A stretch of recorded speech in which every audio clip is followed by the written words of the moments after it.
Frank, you on the road for the first Atlantic Hockey Series of the year and come up big on Friday night.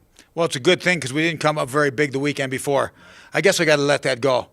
You know what? I like this group. This group has got potential, and it showed that potential last weekend in Canisius. Good performance on Friday night, followed by another good performance on Saturday. And that just the way hockey can go sometimes is, sometimes the hockey gods are with you, sometimes they're not. In some ways, we played a better game on Saturday, but lost 2-0. But I really liked the work ethic. We competed. We played with more. I said we needed a little more testosterone the weekend before. We got that, and we took a big step.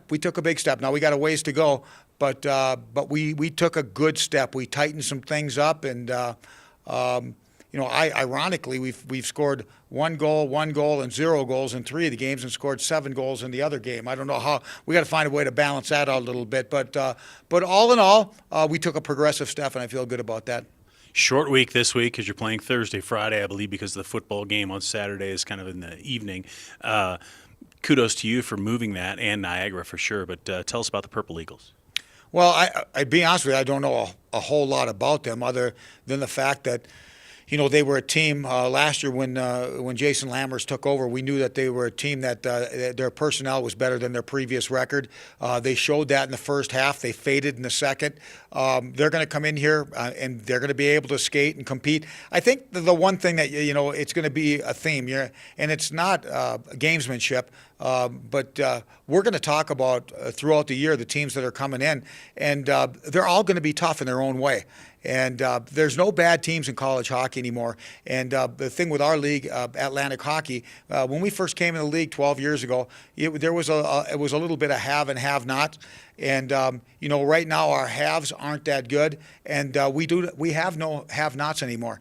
Sacred Heart and AIC struggled because they didn't have good buildings. They're playing in American League buildings now. Bentley's got a brand new facility. RIT's got a brand new facility.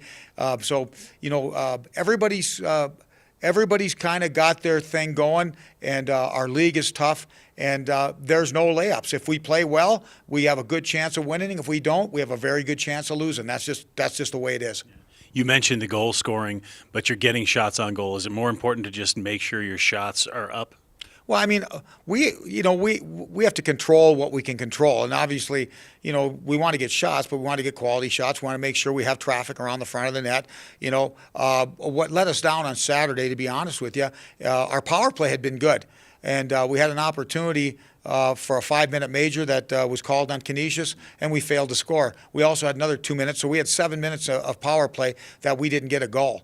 And generally speaking, when you're playing in the game of hockey, if you get a 5-on-3 and don't capitalize on that, or if you get a 5-minute power play and you don't capitalize it, that's usually not very good for the recipe of success, and it wasn't for us on Saturday night.